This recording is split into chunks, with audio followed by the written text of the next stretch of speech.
반갑습니다. 성경사랑방 박은조 목사의 누가복음 다시 읽기 박은조 목사입니다. 다시 뵙게 돼서 반갑습니다. 지난 한 주간 어떻게 잘 지냈습니까? 얼굴도 보니까 잘 지낸 얼굴이긴 한데. 네, 너무 잘 지냈습니다. 네, 저는 그 찬양을 듣다가요, 또 그때 예전에 얘기하셨던 그 찬양이 또 귓가에 계속 맴돌아가지고요. 그 브레스라는 뭐 숨쉬다 그런 찬양이 하나가 딱 꽂힌 거예요. 그래가지고 이제 이 노래가 뭐지? 이 노래가 뭐지? 하다가 이제 목사님 설교를 딱 들었는데요. 주님은 내 호흡이라는 이 말이 딱 오면서 맞다, 그 찬양이었지 하면서 이게 연결이 돼 있는데 맞다, 내 삶에 주님의 내 호흡, 늘 호흡을 함께 하듯이 같이 살아야 되겠구나 하면서 그렇게 살았습니다. 와, 할렐루야죠. 대단하셨네요. 네. 감사합니다. 어땠어요? 네, 저희 정규 어땠어요? 저희 팀 홍보하는 건 아니지만 네. 저희가 이제 조만간 또 앨범이 새로 나오거든요. 그래서 이제 뮤직비디오 촬영을 하는데 그때 제가 여장을 하게 됐어요. 어머, 어쩌면 좋아. 가발을 쓰고 뭐 이런 거 준비하다가 정신없이 보낸 것 같아요. 상상되는데요. 그러니까 예뻤겠다. 네. 그래요. 우리 이래자매는 한 주간 어땠습니까? 저는 잘 지냈습니다. 그리고 다음 주가 기대돼요. 이 말씀 듣고 다음 주에 어떤 은혜로 살지. 박은주 목사님 말씀 듣고 다음 주를 더 기대해 보려고요. 자, 그러면 우리가 오늘 이제 또 누가복음으로 돌아가서 다시 한번 시작해 볼까요? 네.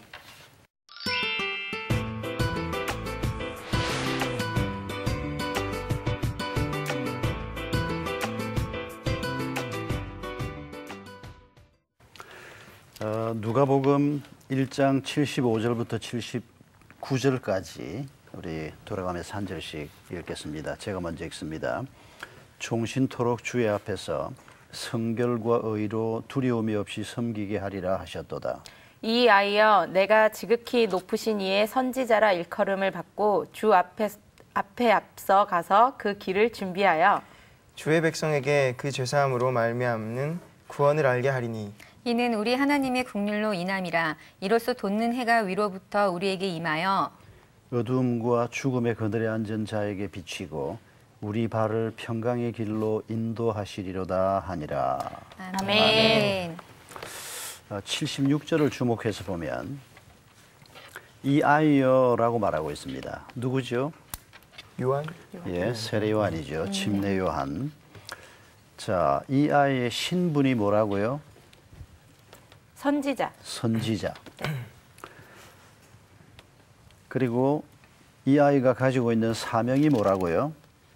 주 앞에 앞서 가서 그 길을 준비하는. 예. 네. 예수 그리스도의 길을 예비하는 자. 네. 자, 하나 더. 77절에서 이 아이가 그 길을 예비한다는 것이 구체적으로 뭘로 의미하는 거죠? 77. 죄사함. 그렇죠. 네. 구원을 알게 하는. 구원을 알게 네. 하는 것. 근데 지금 이 얘기를 듣고 있는 사람이 네. 누구라고요? 요한이 어떤 상태에 있다고요? 몇 살짜리라고요? 한 20살쯤 됐습니까? 아니요, 꼬마죠. 꼬마. 네. 아주 애기. 아이니까. 지금 네. 뭐 아주 간단한 애기인지 아니면 조금 더 컸는지 모르지만은 네. 뭐 중학생도 아니고 고등학생도 아니고 아주 어린 아이를 놓고 지금 이 아이가 하나님의 선지자가 된다. 이 아이가 예수 그리스도 앞서서 그의 길을 예비하는 사람이다. 이 아이가 사람들에게 구원을 알게 할 것이다. 어떻게 생각하면 네. 이 조그마한 꼬마를 놓고 뭘 하는 짓인가 이게. 그런 장면을 우리가 연상해 보면서 지금 이 말을 하고 있는 사람은 누굽니까? 우리가 앞뒤 읽지 않고 75절부터 79절까지만 읽었는데 네. 이 말을 하고 있는 사람이 아이의 아버지 사가랴. 사가랴입니다. 사가랴는 하나님이 아이를 주겠다고 할 때 믿지도 못했던 사람입니다. 그래서 아기가 잉태되어 있던 기간 동안에 벙어리 노릇으로 전혀 뭐 말 못하는 사람으로 그러다가 이 얘기를 얻은 겁니다. 그리고 이 얘기는 뭐 아주 갓난 아기 상태에서 이 말을 한 것으로 보이는데 난지 지금 한 8일밖에 안 되는 그 상태에 지금 결례 얘기를 하고 이 얘기가 이어서 나오니까 이 조그마한 아이를 보면서 지금 사가랴가 얼마 전에는 믿지도 않았던 사람이 이 아이가 하나님의 선지자가 될 것이다. 여러분 이게 사가랴 집안의 일로 끝나고 마는 얘기라면 하나님께서 여기에 굳이 기록해서 우리한테 읽게 할 필요가 없죠. 이 얘기가 바로 우리 얘기이기 때문에 하나님이 이 장면으로 우리의 눈을 지금 돌리게 하는 겁니다. 이 아이가 선지자다. 우리는요. 우리도 선지자로 살아야 한다는 겁니다. 만인 제사장이라는 얘기 아시죠? 종교개혁 시절에 500여 년 전에 마틴 루터가 우리 모두가 다 제사장이다.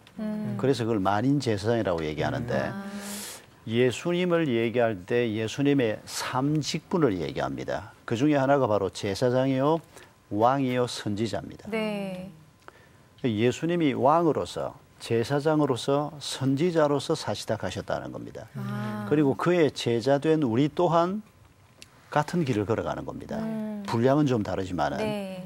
그건 만인 제사장론이라고 하는 이 성경 해석은 굉장히 유명한데 사실은 우리 만인이 다 제사장일 뿐 아니라 선지자요 또한 왕이라는 겁니다. 네.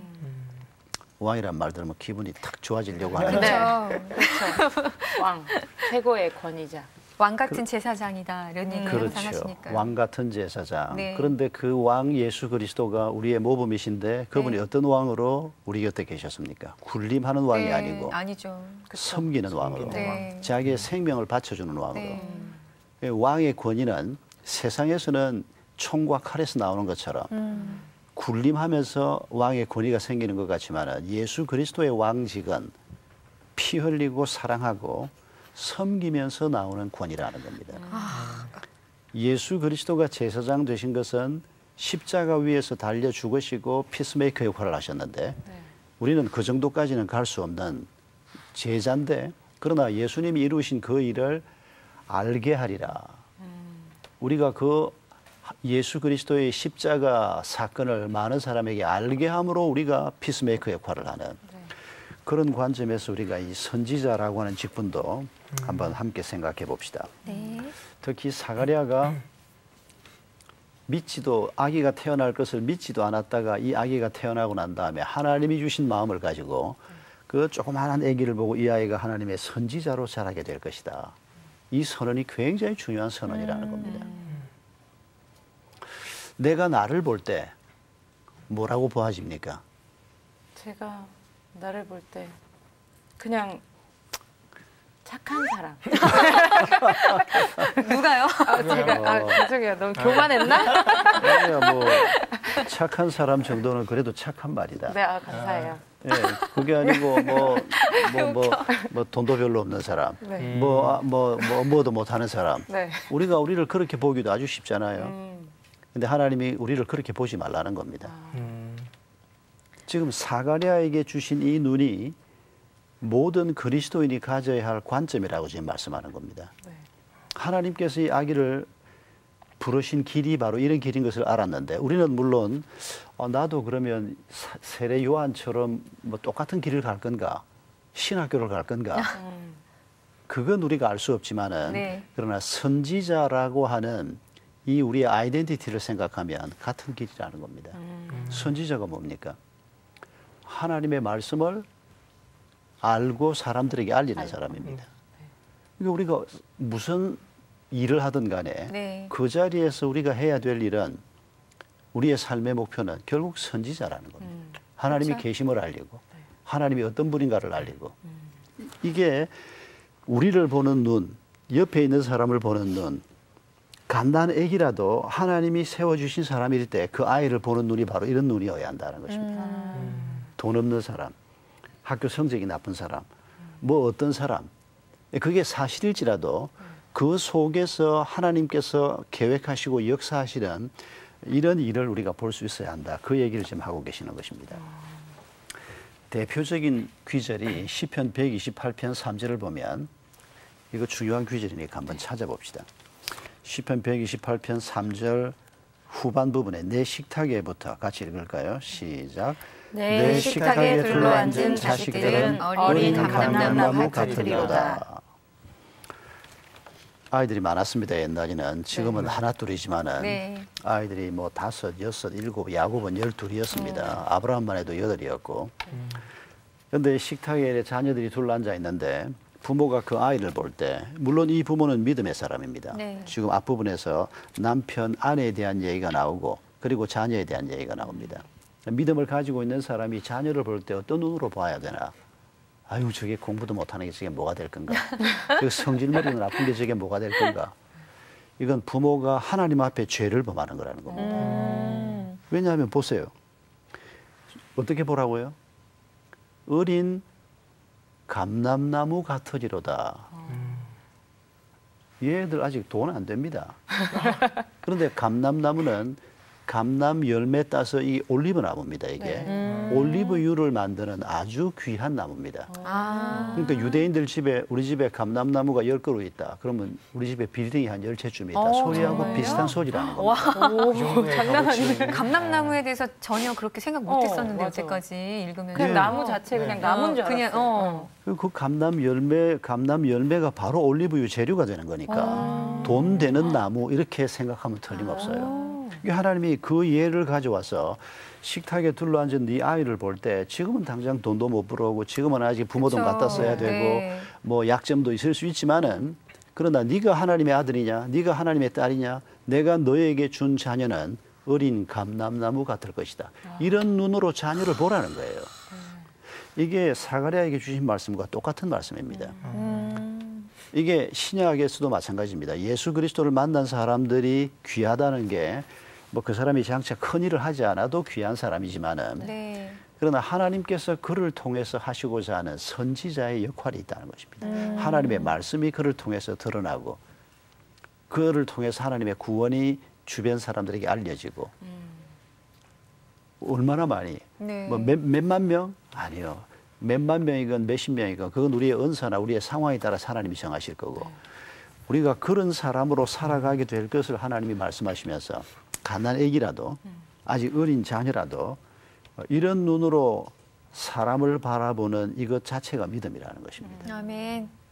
그래서 우리가 우리 자신에 대해서 시원찮은 게 있어도 네. 어떤 분이 옛날에 그렇게 말하는 거 들었는데 아침에 거울을 볼 때마다 네. 뭐라고 얘기하라고? 하나님, 여기 하나님의 글작품이 하나 있습니다. 네. 아멘, 아멘. 에베소서 2장 10절에서 하나님이 우리를 하나님의 작품이라고 말씀했지 않습니까? 네. 하나님 지금 만들어가고 있는 작품. 그러니까 우리가 거울을 볼 때마다 아이고 이거 성형해야 되겠네. 이 돈이 얼마 들겠네. 뭐 그것도 뭐 할 수 있으면 조금 하는 거야 괜찮겠는데. 조금 할까요?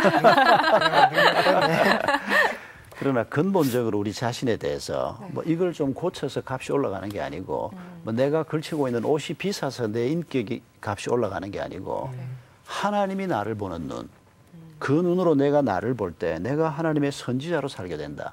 내가 하나님의 선지자로 살아야 한다. 그 아이덴티티에서 시작되는 우리의 삶이 얼마나 값진 삶인가. 그 얘기를 지금 우리에게 들려주고 있는 겁니다. 자, 이렇게 하나님의 선지자로 사는 사람들에게 주시는 축복을 75절에서 말씀하고 있는데, 그러니까 하나님의 선지자로 사는 이 아이를 두고 지금 아버지 사가랴가 하나님의 음성으로 얘기하는 거 아닙니까? 네. 종신토록 주의 앞에서 성결과 의로 두려움이 없이 섬기게 하리라. 이 두려움은 우리 삶에 굉장히 중요한 원수입니다. 네, 맞아요. 항상 있어요. 두려움이. 있어요. 뭐가 두렵습니까 지금?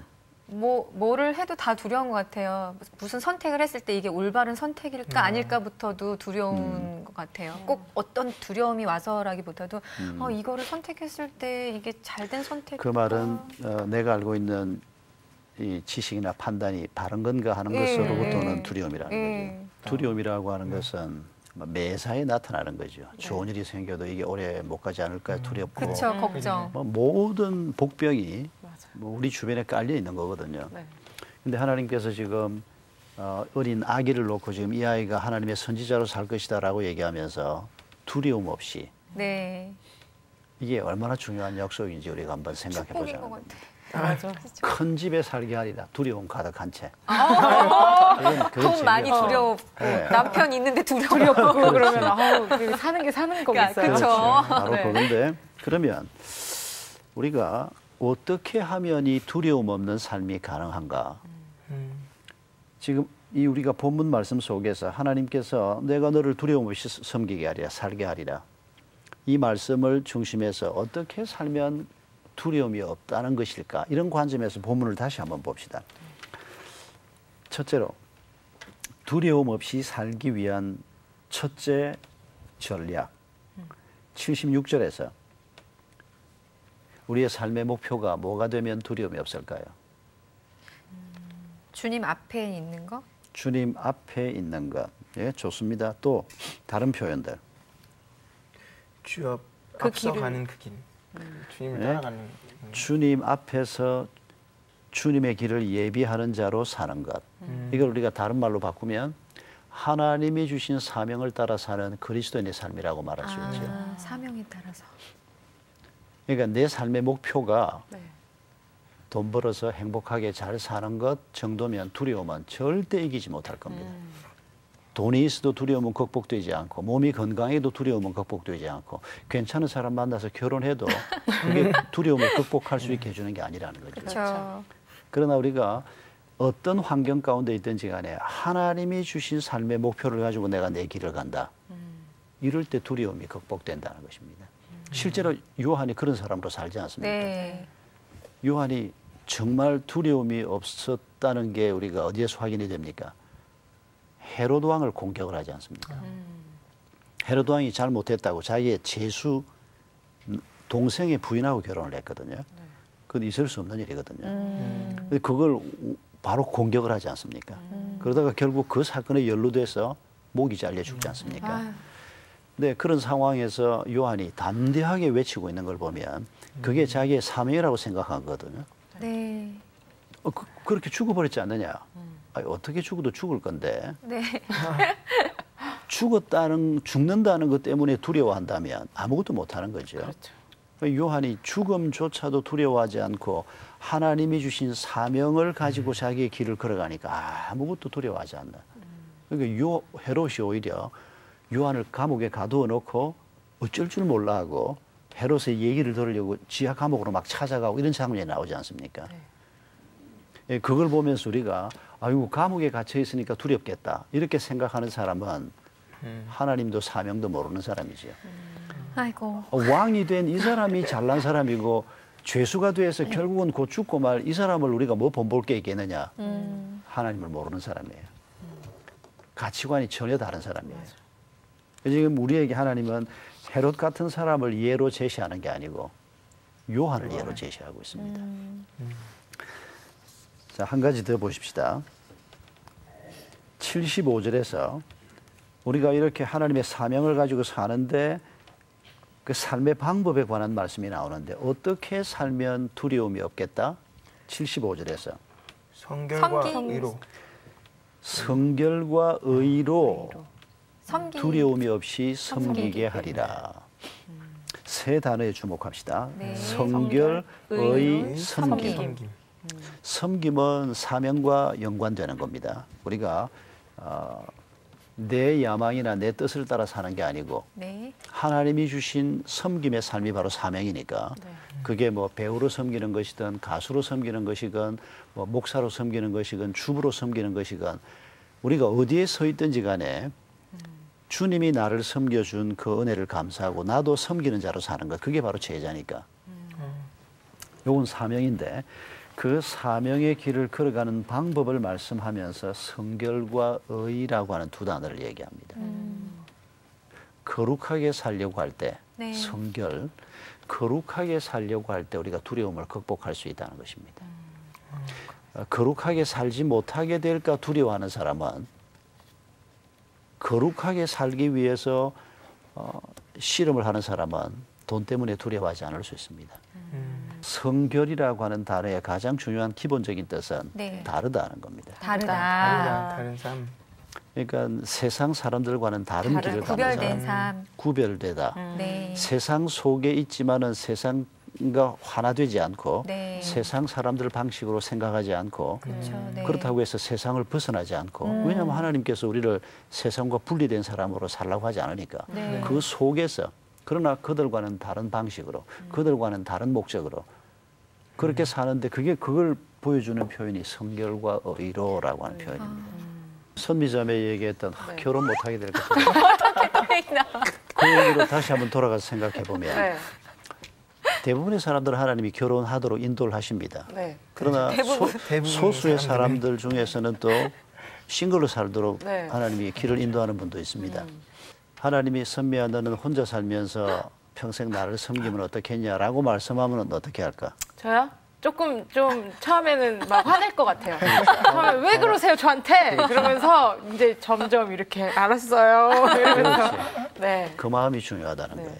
또 그만의 또 기쁨이 있게끔 혼자 그럼요. 살아도 네. 분명히 그렇게 하실 건데 그럼요. 선미 씨는 네. 분명히 가실 거예요. 저도 갈 거고요. 아멘 아멘. 아멘. 다들 가실 거예요. 아멘. 감사합니다. 그러니까 우리가 지금 나누고자 하는 말씀의 핵심은 네.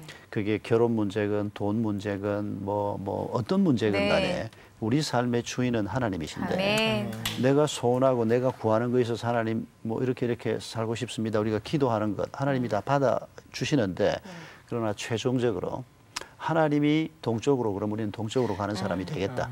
네. 그게 거룩한 삶이라는 거죠. 아멘. 아. 그 마음 가지고 있으면 두려움이 없어질 수 있다는 겁니다. 어쩌면 결혼이 좀 늦어지면서 그 과정에서 하나님이 훈련하고자 하는 게 그런 걸지도 몰라요. 뭐 생각도 없을 때 어릴 때 결혼하는 사람도 많은데 네. 그 사람들은 결혼하고 난 다음에 그런 훈련을 받는 것 같아요. 하나님 때문에 기뻐하고 아멘. 또 뭐 허락되지 않는 일이면 그것 때문에 우리가 낙심하거나 좌절하지 않고 네. 이런 마음을 가지고 사는 게 거룩이라는 거예요. 뭐 죽어도 돈 벌어야 돼. 뭐 40대기 전에 10억을 벌어야 돼. 그게 인생의 목표가 되면 엄청난 두려움이 올 거예요. 잠을 맞아요. 못 자게 되고 하나님이 주신 삶의 목표를 가지고 거룩한 목표 그리고 삶의 전략도 다른 사람과는 좀 다른 전략. 뭐 결혼에 대해서도 정말 간절한 마음이 있고 이렇게 내 삶을 살리라고 하는 생각이 있지만 그런 하나님이 이건 내 계획입니다. 하나님이 나를 인도하는 길을 걸어가겠습니다. 이런 마음을 우리 마음속 깊은 곳에 가지고 살면 어떤 두려움도 이길 수 있다는 거죠. 오늘 많은 시청자분들이 보시면서 굉장한 위로를 느끼셨을 것 같아요. 맞아요. 지금 결혼 못하신 결혼 분들이나 못하신 분들. 아니면 뭐 지금 물질적으로 되게 막 그렇죠. 10억을 모아야 되겠다 이러셨던 분들이나 그리고 일을 구하고 있는 네, 그런 그런 취준생들. 맞아요. 네. 네, 정말. 마지막으로 한 가지 더 생각할 것은 네. 자, 76절에 이 아이를 주의 길을 예비하는 자로 부르셨다라고 말씀하셨습니다. 그러니까 예수 그리스도가 와서 사역을 시작하시기 한 6개월쯤 전에 세례 요한이 먼저 사역을 시작한 것으로 보입니다. 6개월. 그리고 그가 설교하고 있을 때 예수님이 그 자리에 나타나서 그에게 침례를 받지 않습니까? 네. 예수님이 오실 길을 예비한다. 여러분 이 장면을 생각하면 그 텔레비전 사극을 보면 네. 그 대감님들이 타고 가던 가마가 길에서 마주치는 장면 기억납니까? 네. 네. 네. 가령 영의정 대감이 탄 마차가 가면 이제 앞에 선 그 하인이 물러거라 영의정 대감 타신 뭐 가마시다. 그러고 네. 길을 가잖아요. 네. 네. 근데 골목을 돌아가는데 저쪽에서 이조 판서가 탄 가마가 옵니다. 뭐 그때 길이 다 좁아요. 물러거라 이조 판서 대감이 탄 가마다. 그러고 오는데 앞에 영의정 대감하고 마주쳤습니다. 누가 비껴야 될까요? 신분이 낮은. 당연히 낮은, 신분이 네. 낮은 사람이 비끼고 영의정이 지나가고 네. 네. 우리가 그런 거 충분히 상상할 수 있습니다. 요새는 뭐 벤저 탔다고 해서 티코가 길 비켜주진 않습니다. 그만 치열해서요. 길이 뭐 또 뭐 그렇게 좁지도 않고 서로 지나가면 네. 되니까. 네. 근데 이런 광경을 우리가 생각해 보면 지금 우리가 주의 길을 예비하는 자로 산다. 저는 이 표현이 그 가마 얘기하고 자꾸 연관해서 떠올라요. 내가 주의 길을, 내 길을 예비하고 내 길을 이루는 자로 사는 게 아니고 내 뒤에 계시는 우리 예수님의 길을 내가 예비하는 자로 산다. 내 뒤에 예수님이 계신 이런 길을 걸어가고 있는 겁니다. 네. 더 크신 분. 예. 우리가 걸어가는 모든 길이 예수님께서 뒤따라오신다고 생각하면서 우리가 앞서가면서 주님이 원하시는 것이 무엇일까? 네. 내 가정에, 네. 내 개인의 삶에, 내 일터에 내가 넘어졌을 때 그러면서 우리가 길을 가는데 그게 예수님이 함께 계시면 예수님이 같이 우리가 길을 걸어가는 거면 앞에 뭐 두려움이 있든지 그쵸. 누가 있든지 문제될 게 없다는 맞아요. 거예요. 지금 우리 주님이 지금 이런 그림을 가지고 요 조그마한 아기를 보고 지금 그 아버지, 믿지도 않았던 아버지의 입을 통해서 이 아이가 높으신 이의 지극히 높으신 이의 선지자로 살게 될 것이다. 이 아이가 성결과 의로 두려움이 없이 섬기는 자로 살게 될 것이다.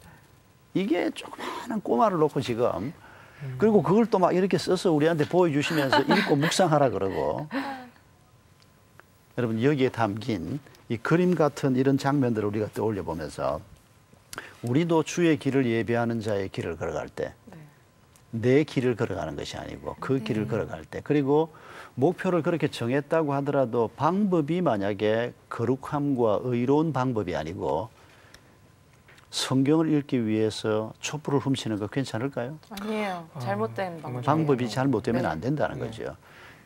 이런 길을 걸어갈 때 요한이 어떤 사람으로 살았는가 그리고 그 뒤를 이어서 가셨던 예수 그리스도가 어떻게 살았는가 이 메시지를 지금 우리에게 전해주려고 하는 겁니다.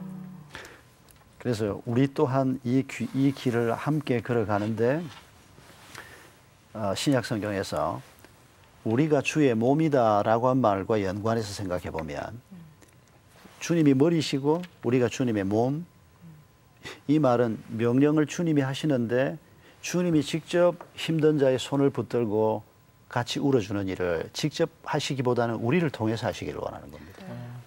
내가 하나님의 자녀인 내가 그 사람의 손을 붙들고 배고픈 그 사람의 내가 따뜻한 밥이라도 하나 먹이고 그게 우리가 주님의 몸이라는 뜻이라는 거예요. 네. 주의 길을 예비하는 자, 주님이 하고자 하는 일을 대신하게 하는 자. 이 가난한 아기를 놓고 지금 하나님 우리에게 그 메시지를 던지고 있는데 존 칼빈이 이런 말을 한 적이 있습니다. 우리가 주의 몸이라고 하는 성경의 표현은 황송하게도 주님은 우리가 없으면 아무것도 할 수 없다는 뜻이 말씀을 하고 계신다. 우리가 없어도 하나님 일하실 수 있어요, 얼마든지. 그렇죠. 선미 없으면 미선이 시키면 되고 누구라도 다른 선미 시켜도 되고. 다른 선미. 우리가 불순종하고 우리가 하나님 뜻 깨닫지 못하고 우리 마음대로 살면 하나님 우리 버려도 괜찮아요.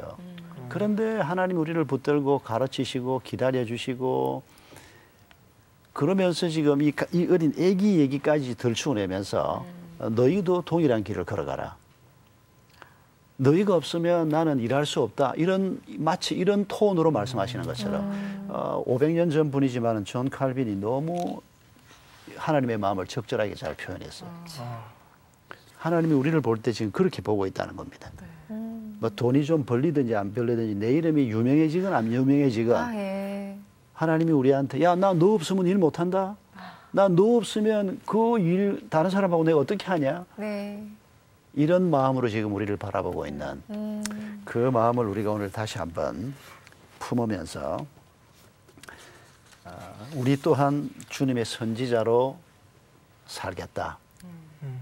그리고 그 선지자라고 하는 말 속에 담겨져 있는 하나님의 약속을 우리가 다시 한번 붙들면서 마음에 큰 기쁨을 가지고 환경은 바뀐 게 없어도 또 당장은 내 손에 뭐 붙들리는 것도 없다고 해도 이 하나님께서 나와 함께 계시는 것만으로도 우리에게 위로가 되고 기쁨이 되는 그런 마음을 가지고 또 새롭게 한 주간 잘 살아봅시다. 아멘.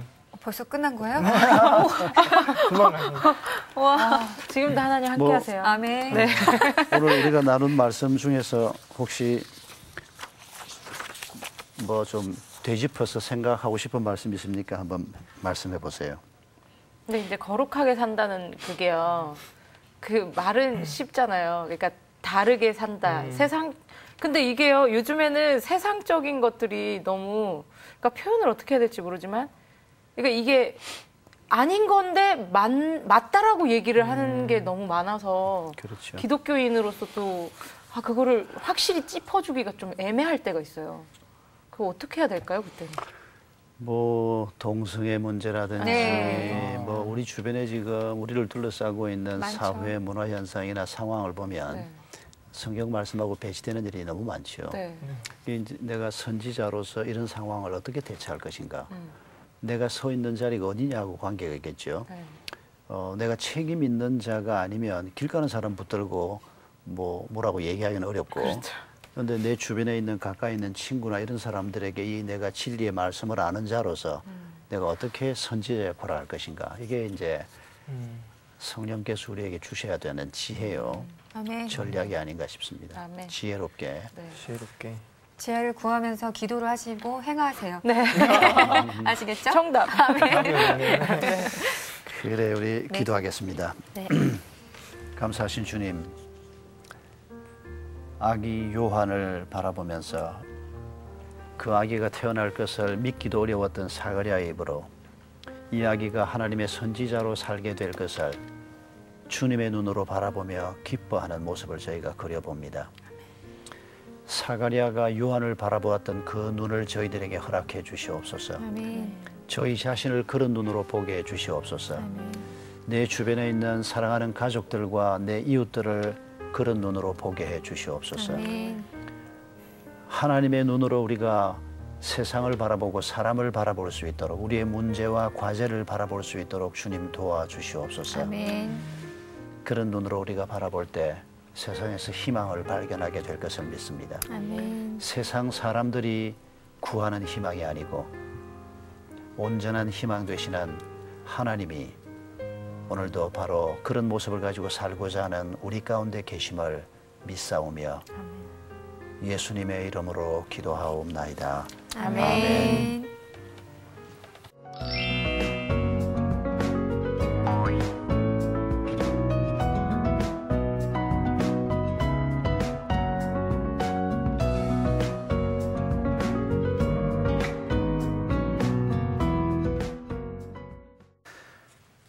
여러분 오늘 함께해 주셔서 감사합니다. 다음 주에 또 뵙겠습니다. 안녕히 계십시오. 안녕히 계세요. 오늘은 시간이 더 빨리 가요. 네, 오늘 진짜. 제가 너무 말을 많이 했나 봐요. 아니에요. 어떠셨어요 오늘? 궁금한 것도 많고 너무 재밌었어요. 진짜로 시간이 너무너무 빨리 갔고요. 저 아까 진짜 벌써 끝났어요 이렇게 했잖아요. 정말. 그러니까. 네, 근데 정말. 저희는 늘 항상 이렇습니다. 아, 예. 자랑하시는 거예요. 저희도 분위기 좋아요.